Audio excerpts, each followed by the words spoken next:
Hi, I'm Jester. This is Lunchbox, and we're here for the One More Rewrite audio podcast. Gonna do a little bit of Oscar wrap up here, talking about the Oscars last week, and gonna kick off because Lunchbox wants to with some of the red carpet stuff. And well, why don't you go ahead since I like I said, I didn't watch too much of it, but go ahead.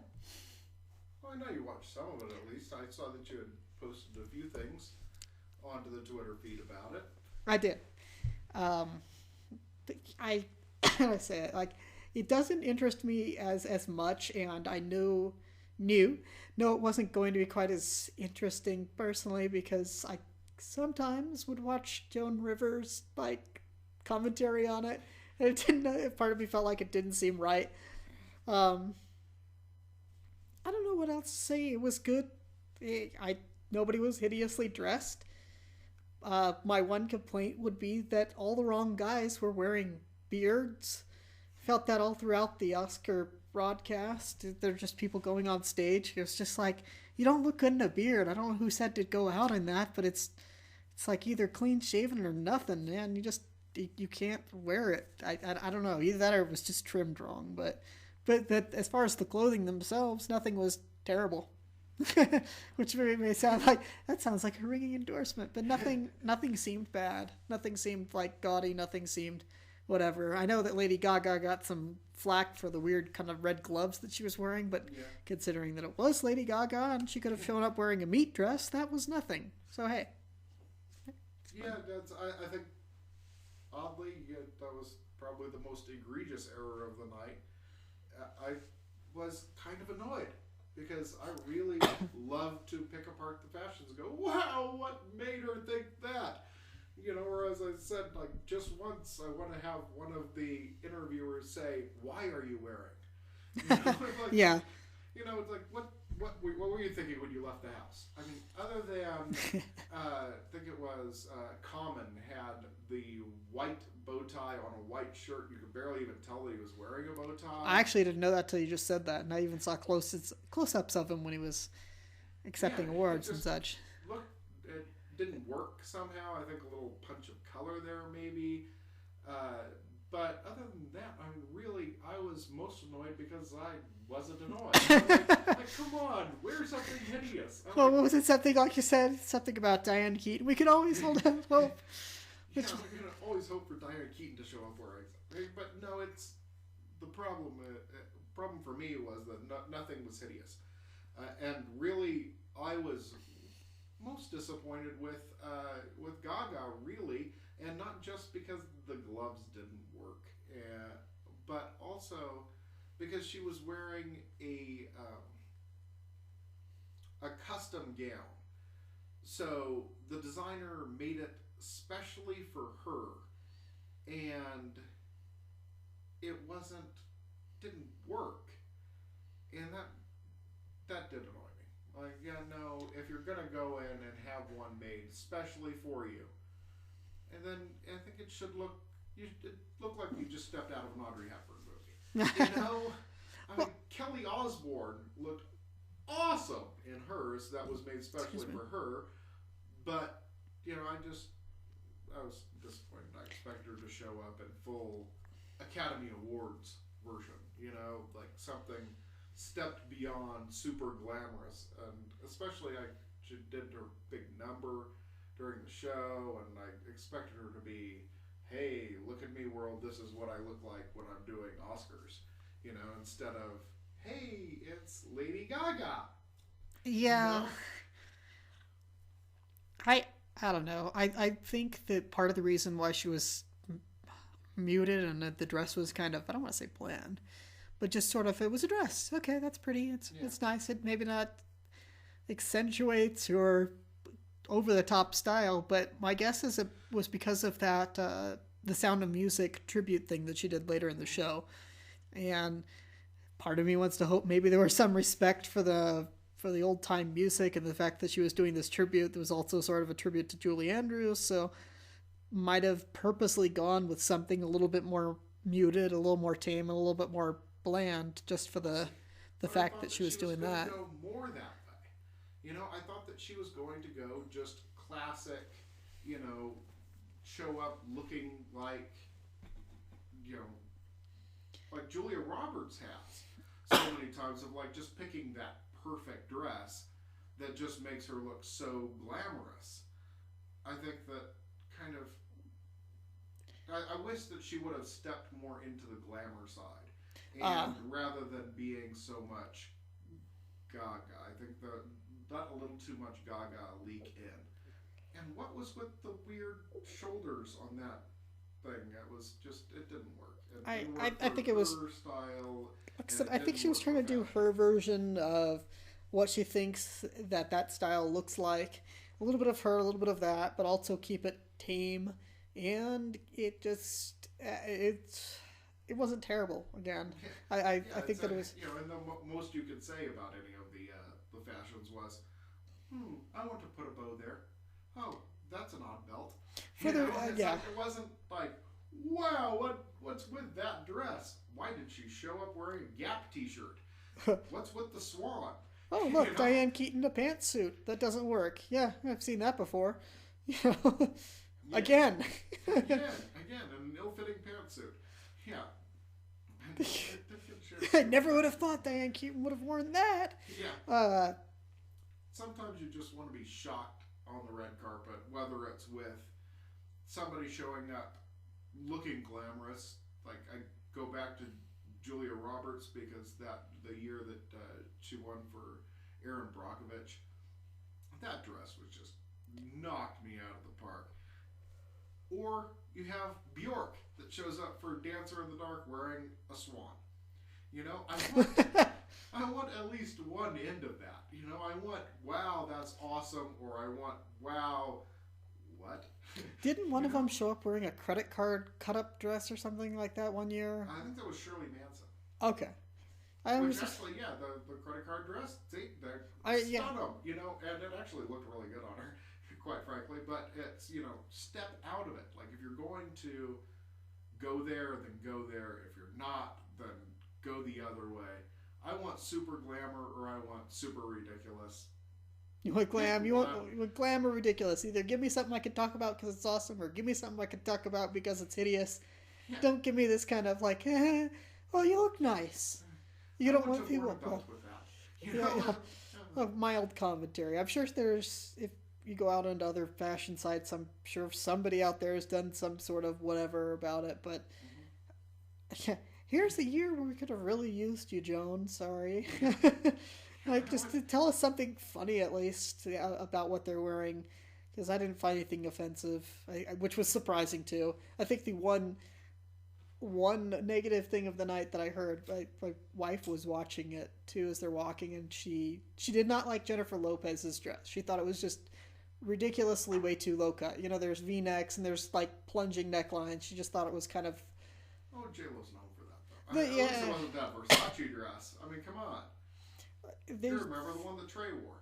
yeah. I think Dennis Rodman wore it the year before that too. So, uh, I think, yeah, I think that was the only real comment that there was is from our house, so to speak, was that there was no, was that she was wearing a dress that maybe didn't quite work. It had a bit low of a neckline, but yeah, I almost just want to move on from the topic because it's like there's surprisingly little to say. Yeah. Yeah, it's I don't know whether you could say that's a good thing or a bad thing either because there's little to say. Yeah, like everything was okay. Like I guess that's kind of I would rather it be all wow stunning or all oh what was that? And maybe they're just taking themselves more seriously, or maybe it's that I don't know. Maybe it's because they had a sense that the viewership was going to be low, so they didn't go anything for over the top or gaudy or blow them away. Just because, yeah, there was. I think that was even one of Neil Patrick Harris's jokes at the beginning. Something about the fact that like the grosses of the movies combined total was 300 million, like 200 of which went to American Sniper. Yeah. Yeah, which I think probably you're right on that. Contributed a lot to why the viewership was down so much. I think that's part of the problem, kind of inherent in the Oscars and who they award. I mean, and it's been said 100 times that the Academy is made up of a bunch of crusty old white men, and well, I think that's certainly its own issue. Uh, I think that there's also inherent in that they kind of have this idea of what a Academy Award winning movie should be. Like I think they have this whole concept, preconceived concept of what it is, and it's kind of become its own joke of, oh, that's, an Academy Award movie. And I think that, Yeah. Certainly, Well, like I could tell trailers going into October, like that's the Oscar bait for this year and such. Because they have to have, it has to be released in what, like New York and LA yeah, before the last week of the year for it to Yes. be eligible. And there's so at many least films. 1 week in New York and LA before the end of the year. Yeah. Like now in wide release in January where nobody goes to see movies, we've got. Yeah, and there's a fair amount of that. And I think that that's part of the problem, too, is that you end up with what may be incredible movies, but just nobody's seen them. And so nobody cares, and I think even American Sniper, by the time the Academy Awards got around, that was the only one that I think, 90% of the people out there had seen. So, Yeah. like most people don't go see that many movies a year. They're going to pick one and go see it. They saw American Sniper. So that was the only one. And by the time the Academy Awards rolled around, they didn't care anymore. Like, they were kind of over it. And it wasn't a big enough movie. And I don't even know if there was a big enough movie last year that you could have put up for the Academy Awards where people would have gone, ooh, I really want that to win. Like, is there something that came out in the past year where everybody would go, ooh, I really want that to win? Unless it was, like, something where they want everything to get shaken up and have, like, such a total turn. Like, ooh, I really want to see Dumb and Dumber 2 win the Academy Award. Actually, I was going to say something like Guardians of the Galaxy or X-Men, which would have been a great film to win. I know that not enough people like the Hobbit movies that have come out, and I'm willing to accept that, but it would be a turn if it was something that was super popular. Because I'm sure that going into the Oscars, most people know that that no matter how popular it is with the viewing public, it's not going to make a hill beans difference to how it's voted on by the Academy voters. And I think that people are coming to realize that. Part of the reason why the viewership is down. But, and then they expanded the field a few years back so that they could include 10. So they could get more popular movies nominated. Is it still open to 10? Because I think there was like only 7. 10. Up to 10. Up to 10. Air quotes. Up to 10. Yes, with scare quotes around. Up to 10. It has to get like a certain percentage of the vote in order to be considered a nominee. Yeah. So if like you don't get like 10% of the people to nominate you for an Academy Award, then you don't get nominated for Best Picture. So you can get up to 10. It's like you can have up to 5 in the animation category. And, but there's only like 3 or 4. Like, there are 3 or 4, and there's some years where there's 3, and it just depends on how many actually people were interested in seeing enough so that they could nominate it. Yeah. So you can have up to 10 in there, and that was done with the express purpose of trying to get more popular films in so they could get their viewership up, and it didn't work. Well, here's the problem. It's like, okay, yeah, no, and I was gonna say, and that's the problem. The Oscars are down. So to like kind of segued into that topic, the Oscars are down something like 18% from the previous year, and we can get into Neil Patrick Harris hosting here in a little bit, but yeah, everything we've been talking about, where it's just like people, by the time these movies are put into wide release, a lot of people just don't care. Maybe they'll go see one of them. I mean, it's the beginning of a new year. Nobody has the time. You're not in kind of Christmas holiday, oh, let's all go see a movie with the family. You're like, I gotta, gotta get in shape, get my work done. It's a whole new year. Like, go see movies. No, no, that's like for resting party time. That happened like November through December. We're into work mode. So yeah, if people see a movie, they're gonna see something that they want to see, and And people, something more lighthearted, which people tend to see anyway. Like something more like you said, Guardians of the Galaxy. yeah, I think it was one of the biggest movies of the year. yeah. And yes, no discounting the performances in that. I think Zoe Saldana was excellent in there. I was surprised by Chris Pratt. Chris Pratt, always great.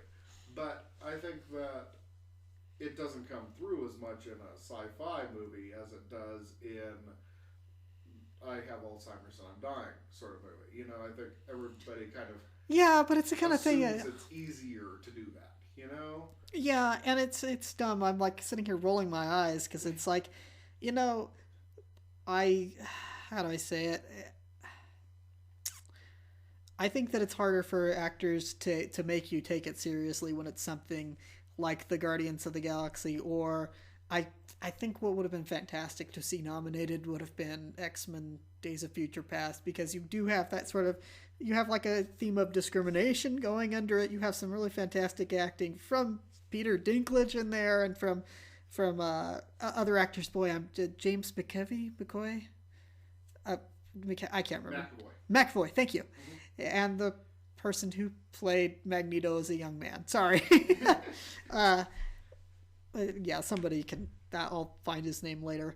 But yeah, it was a really good movie. Something I think would have been actually worthy of nominating for an Oscar, and action adventure and all that. But also had some good themes, some great acting, and that's the going into it, it's lots of fun. But nobody's ever going to nominate it because there's a certain perception of the Oscar bait movies. That's an Oscar bait one. Like, yeah, it stars Julianne Moore and Adam Baldwin apparently. I don't know. I didn't see it. I haven't seen it either. Like Julianne Moore. I hear it's very great, and everything I know of Julianne Moore. I mean, she's fabulous. Like, she's been in so many great movies. Yeah, I was watching people's Twitter feeds during the Oscar night, and there was somebody who said that they felt like there was only two nail biters, and I can't remember what the first one was, but the second one was Best Actor, because they figured that Julianne Moore had it in the bag anyway, because she hadn't gotten it for Hand That Rocks the Cradle or something years ago. There was something that she had been. Okay, there was something that she was up for like a decade or so ago that she should have won for, but that somebody else won. So yeah, and of course, a large part of the Academy Awards is their due.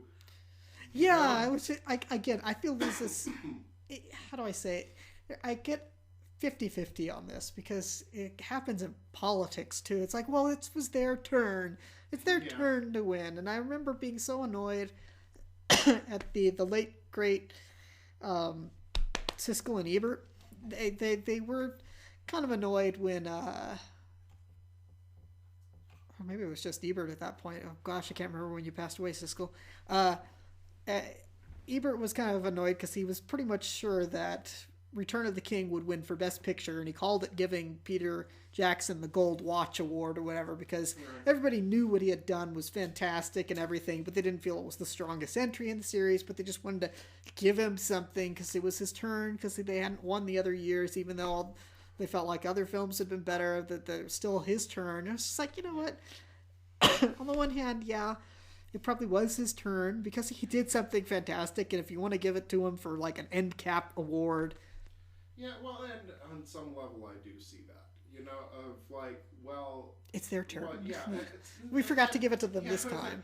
We really should have given it to you all those other years, but those other movies are better, and it's like, I could see, on some level I see that, as like, yes, we're not giving you this, like Richard Harris won for Gladiator, I think, we're not just giving it to you for your performance of this. We're giving it to you for your body of work. Yeah, but he had passed away by that time. He had, and of course they knew that they weren't going to get another chance. So. Yeah, it's the whoops, sorry, we forgot to give it to you before, and now you're dead award. And I think that Heath Ledger probably wouldn't have won had he not passed, because I think they would have gone, well, he's got so many years ahead of him. Probably, but You it's know, still like, it's still would have he should have still won. Yes, incredible performance, but they would have said so many years ahead of him. He's got plenty of chances to win this, so we're not going to give it to him for this. Plus, we should have given it to him for the Brokeback Mountain movie anyway. When you see there, I just going back to the original thing, it's as if you know going into it partially what you think are going to be the locks, and yeah, we can discuss our misfires and dead ons later, but when you go into it with a fair certainty of what the awards are going to go to. I mean, it was a big joke last year about how 12 Years as a Slave. I forgot. I had to look that up because I could not remember what the Oscar winner was from last year. I just remember it was kind of... I couldn't remember what won Best Picture. And I think that was even what... what was his name? Anyway, somebody I follow on Twitter had said, Birdman wins for Best Picture as it should be, or as we figured it would happen. Yeah. And everybody's going to forget about what won this award like 3 or 4 days later. Yeah. And you know what? The sad truth is he's probably right, because you don't see a lot of movies that everybody in the general viewing public thinks are popular and awesome getting nominated for the big awards. You don't see, and because you don't see that, and because it's just an average viewer sees that, it's like, well, why would I invest 3 or 4 freaking hours of my time, of my Sunday night, when I have work the next morning? Yeah, right, yeah, and yeah, not to go into how long it was, I was really surprised. I'm like, it's like, I love the Academy Awards. You know, it's my Christmas. I love the Academy Awards. I watch it every year faithfully and religiously. Love it. I start as soon as the pre-red carpet show starts. I am watching. I'm sitting down for all 12 hours. I watch the whole thing. I love the Oscars. I don't know why, but I'm obsessed with it. But even by the end, by about an hour from the end, I went, shouldn't we be wrapping up about now? Yeah. No, I think that was like the general consensus I saw on Twitter was like, they were all like, oh, well, this is pleasant. They're like stopping the whole show to have Lady Gaga sing this tribute to Sound of Music and have Julie Andrews on stage and everything. But wait, why? Yeah. You just like... It's so totally pointless in the middle of a show that should have been over by then. Yeah. Just like, wait, why? Why are we doing this? It's like... I understand, 50th anniversary and all, so you do like a quick little, like, 10-second, tribute to the Sound of Music, and then Julie Andrews comes out and everybody goes, wow, doesn't she look fabulous? Yes, as they should. Always does. Yes, and yeah, and that's probably another reason the viewership is down, is you can't have something go on that ridiculously long and become its own punchline for being long, being predictable, being full of movies that most people won't see. Our folks saw all the Oscar Best Picture contenders this year, which is weird because we usually see at least 1 or 2 of them, but our folks saw them. Maybe that has something to do with being virtual empty nesters, and plus our younger brother really wanted to see all these movies, so he got them out there, which I applaud his efforts and getting them out there and getting him watching all the movies. But I would say, like, yeah, you have a populace that doesn't see most of these movies. Yeah. It's like, what do they care? What was it? 80 million more people watched the Super Bowl than watched the Oscars, which I watched the Oscars. I watched the Super Bowl. But if you said you have to rewatch one of these, I'd watch the Super Bowl again. And I don't watch sports. I watch movies. But the Super Bowl was really good, actually, this year. It was an exciting nail-biter up to the end. It was. With one of the stupidest plays in all of history. Sports history is good. Yes. Where were you in history when this happened? I was sitting at my computer saying, did they really just do that? That's almost as bad as the football flying backward. Well, maybe not. It was, yes. Sorry, okay, not to go like off track here, but it's just like but wow. Yeah, it's like 2 Super Bowls in a row with it just infamously stupid things happening. You're like, what? No, what? You had it. Anyway, okay, so let's Falling over with the ball and got you just like, you're so blown away by the If you stupidity. would have tripped, you would have had to touch.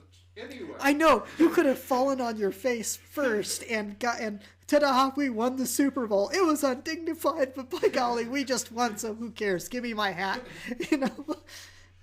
But anyway, yeah, I'm sorry. Again, normally don't watch sports, but even one as uneducated in the sport myself, just anyway, so let's get down to the meat and potatoes. How do we think that Neil Patrick Harris did hosting the Oscars?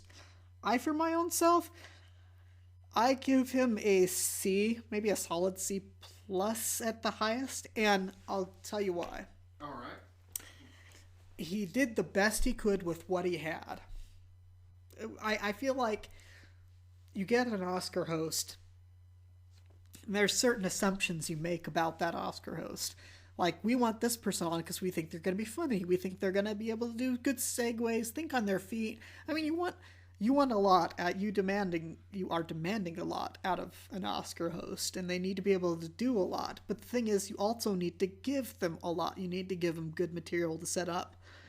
And frankly, the only good setup and gag, the only one that I thought was like, ha, that's kind of funny, was the seat filler gag and I think part of that is because he went to the right person. He went up to Steve Carell and started riffing off of him, like, oh, I'm just happy to sit next to, like, I'm looking for Ed Norton. You know, he played along with it, and it was a smart move on his part to find a comedy actor to go along with it, because you wouldn't go up to somebody who's a little bit more serious and do that, because they would probably sit there and ruin the gag. But I felt like everything else totally fell on its face. I don't blame him entirely. I feel like you can't hire a host and expect them to just be charming. It's like you can't, like, and here he is just being pleasant. That doesn't carry you through 4+ hours of television programming. And yeah, I don't, like, I do have more thoughts on it, but I want to hear what you have to say. I feel like they hired him expecting his charm to somehow just, like, and work your magic. And it's like, okay, where's my material? Oh, okay. Ha ha. Okay. You know, like, and I give him all the best for having done what he could with it. He wasn't, like, horribly offensive, but anyway, go ahead. What do you have to say on this? Well, as I'm sure you know, I adore Neil Patrick Harris. I think he's great. Real quick aside, back to the red carpet. Why was David trying to steal the spotlight in that, like, all white, the white jacket and everything? He's like trying to upstage Neil Patrick Harris on his night. Like, just wear a black tux. Anyway. David's cool too. I love it. But that's a dog in the background that you hear. But go ahead. Sorry. I love the opening number. I thought the opening number was well done. Yes, smart move. Yes. And if they wouldn't have had a singing opening number, it would have been a stupid move. Right. But also, I go to that was an easy move. Well, sure, but you can't not do it. Like, if you're sitting in a board meeting of before planning the show, you say, okay, we've got Neil Patrick Harris hosting this year. What do? We have him sing a musical number. That's a given. Okay, and after that, yeah. Okay, I've got this great idea. Let's put a briefcase. We'll have this gag briefcase. And I'm just like, I don't know. Okay, well, seeing that at the very beginning, I knew that this does not have a payoff. This is not going to anyway have a good, funny payoff. I saw some people saying that it was almost as bad, if not worse, than David Letterman's stupid Oprah Uma thing. Because it was just like long, painful, drawn out. It wasn't funny every time they cut to it, and you knew the payoff was going to be to the other side. You know, you're like, wait, that's the joke? Anyway, go ahead. Okay. Don't defend the briefcase, man. I get why they did the briefcase, though. Because Neil Patrick Harris is known for being a magician. Okay. So he was doing a magic act with the Academy Awards and his Oscar predictions. Well, I guess it's a mentalism act. Yeah.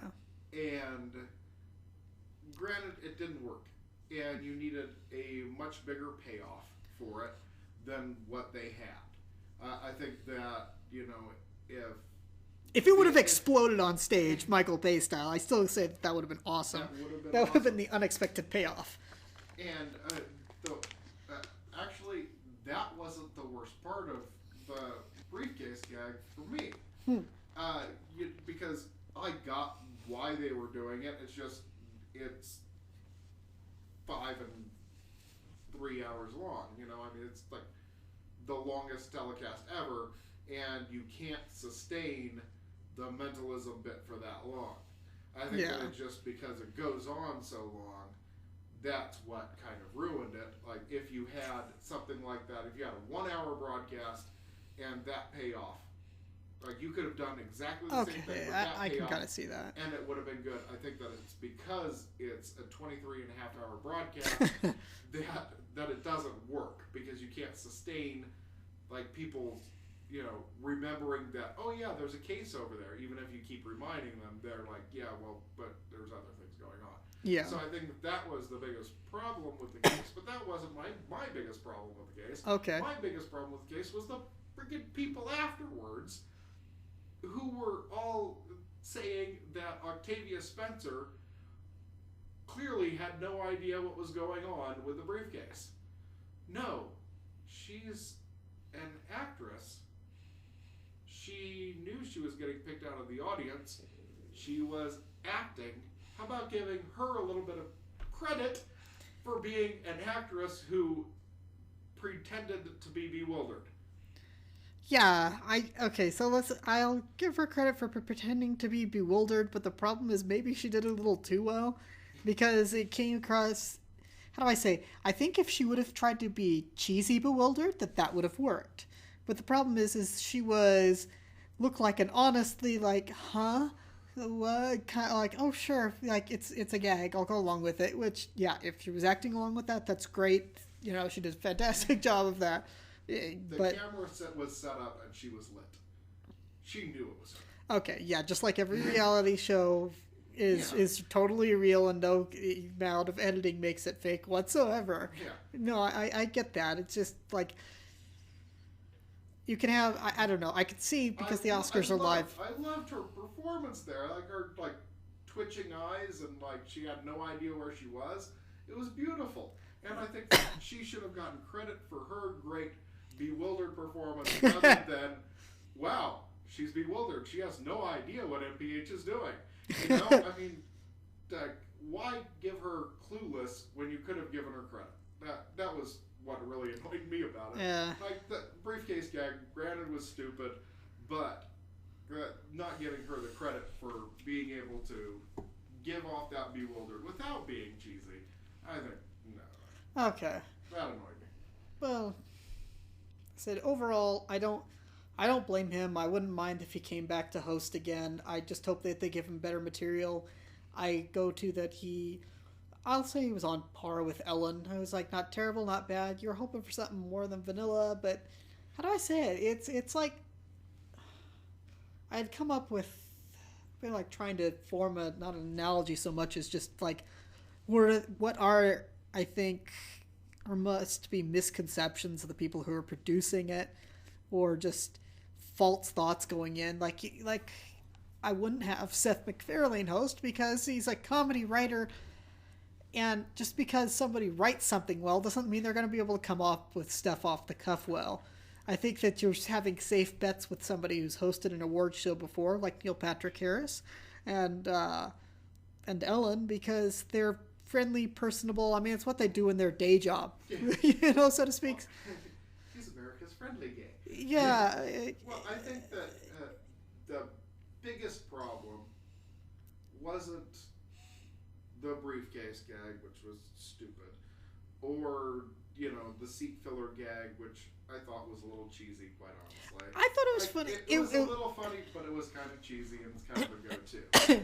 But I think that the biggest problem is, and why he wasn't Billy Crystal, but he wasn't David Letterman either, is because they kind of stopped doing got rid of the ability of the host to do the fills that Billy Crystal used to do, where he made a couple of jokes about the previous people or made a joke about the new person coming out. Like, they didn't have much of that.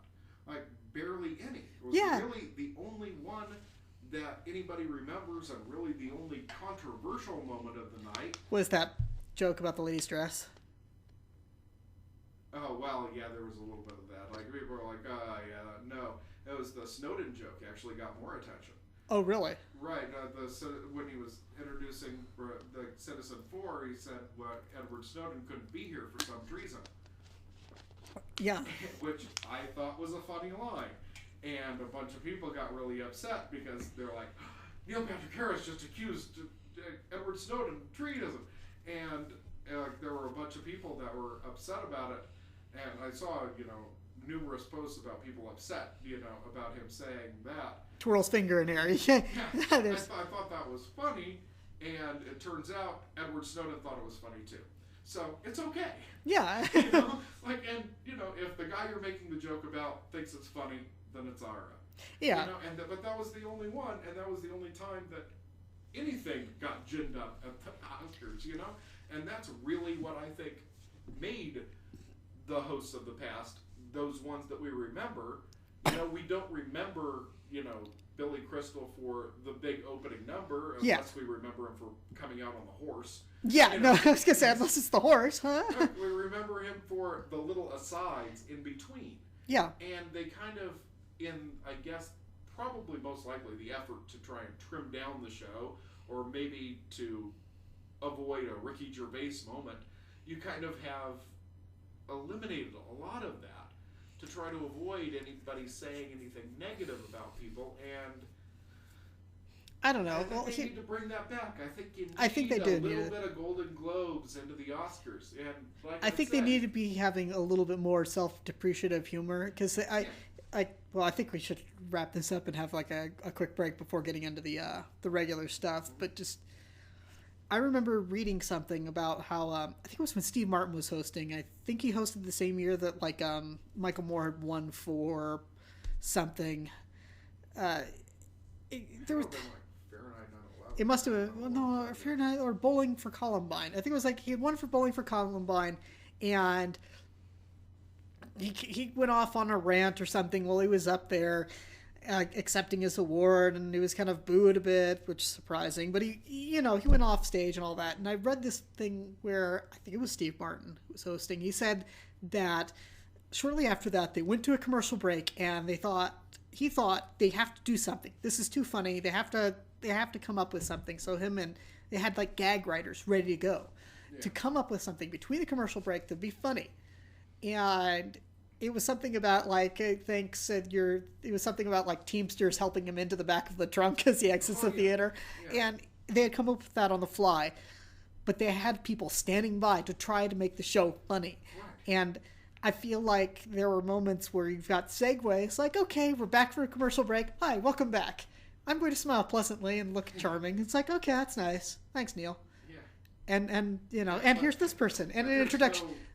There's no gag about the previous person who was on, no whatever, like not even a lame joke. Well, occasional lame joke, you but need Bruce Valanche waiting in the wings to give you that line so that you can run back out there and deliver it. Like, you just gotta run back there, find the fat guy in the tiny T-shirt, and tell him, okay, so what do I say? And I don't think there's any shame in that. Like, say if I found out afterwards and it was funny and fantastic that there was like a team of gag writers behind waiting to make jokes about it, that would excuse me, that would have been totally fine with me, because that's years past. That's what they've done. They've had Bruce Valanche has been there for years. Yeah, no, and that would have been smart to me. That would have been very smart. I actually was thinking to myself, watching the Twitter feed at the same time I'm watching the show, there was the guys from Brief Tracks, also the Mystery Science Theater guys, they're known as. They're coming up with hilarious stuff on the fly as soon as it happens, and I'm just like, why aren't they like helping gag write the Oscars? Can one of these guys do it, or can all three of them? Because these are hilarious lines, and I can't think of any. They're as memorable as the Oscar themselves, but yeah, it was. It's like, why can't we have that level of? Can we have Mike Nelson host the Oscars? Yeah, really, because they're paid to come up with these gags fast. Yeah. And as nice as Neil Patrick Harris is, I think he's paid to be charming and pleasant. But he delivers a good line. He delivers a good line, and but you have to. Mike Nelson waiting in the wings, Bruce if you had, Lange, any of these guys that come up with stuff quick. Hell, if you had Steve Martin standing just in the gorilla position. Yeah, I have Steve Martin on standby to help add humor to this. That would have been awesome. But, yeah, again, I'm not saying it was terrible. There's been terrible. There's been terrible. There was David Letterman. There was David Letterman. It just... Yeah. I don't know what else there's to say about that. Sorry, Neil. I'm giving you somewhere... Oh, I'll be nice and say you get a C+. You reach the rank of vanilla. Which is, it's fine. I think that's a very fine thing to have. You made it watchable. Nothing was horrible. I'd give him, I was gonna say B, but I say B minus. He should have known that the briefcase gag wasn't gonna work. But I think that... Did he have final say? Oh, go ahead. Sorry. I imagine that probably it was kind of a joint effort between everybody to come up with everything. Okay. But he should have known that it wasn't going to work, and he should have pulled that out. So it didn't get him an A. And the minus is just because he was kind of hamstringed. Like he wasn't able to do all of the asides and little intro jokes that would have made it really, a top tier, and probably could have even overcome that briefcase gag. Yeah. Alrighty, well, this end of part 1 here, and we're going to take a short break. We'll be back, and please join us for part 2.